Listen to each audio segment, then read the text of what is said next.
So by spiritual practice, what I'm referring to is methods of working with and paying attention to internal processes of perception and the mind. All experience comes back to your own imagination and how you relate to reality.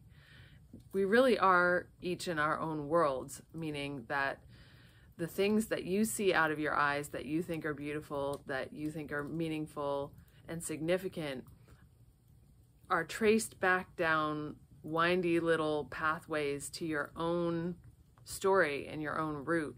And therein lies our uniqueness and also our creativity and also our neurosis and our own challenges and obstacles and, you know, everything in the astrological birth chart that shows you how unprecedented you are as a being.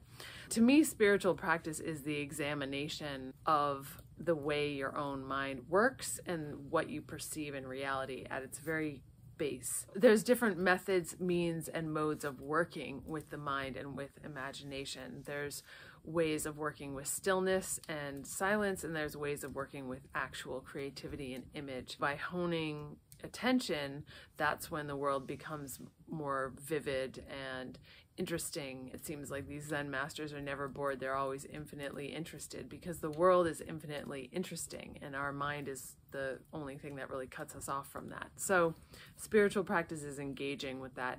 By focusing and honing in on the processes of your inner world, you refine and sharpen your ability to communicate with the phenomenal or external world.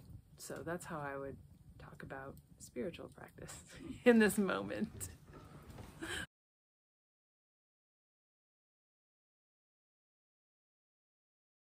On Witchery. On Witchery. What's a witch? Okay, I actually really love the word witch. I said She's a witch.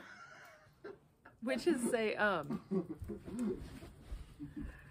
The sound of a word and the feeling of a word carries a lot of weight. So that weight sometimes can outweigh the fact that it's abused in society and the definition is muddied. I just like the word witch. I like the word witch like I like the word fuck. There's no other alternative to these words.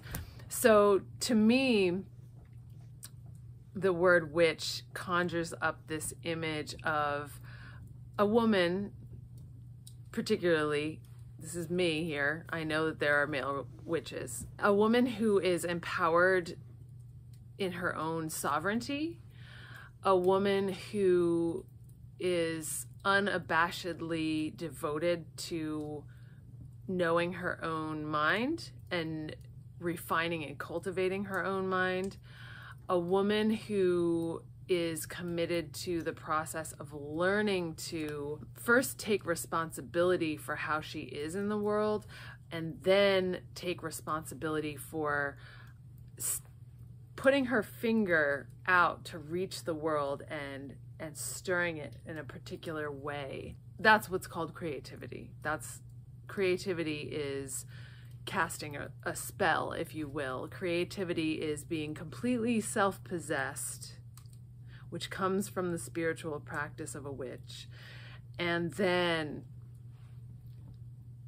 while remaining connected to yourself, connected to your source, extending out into the world with your particular expression or practice of beauty, of generosity, of love and compassion. This is done in such a way that uplifts and liberates beings that are in contact with that gesture or spell or piece of art, whatever you want to call it. I'm not interested in negativity or sorcery or forms of manipulation that are rooted in manipulating.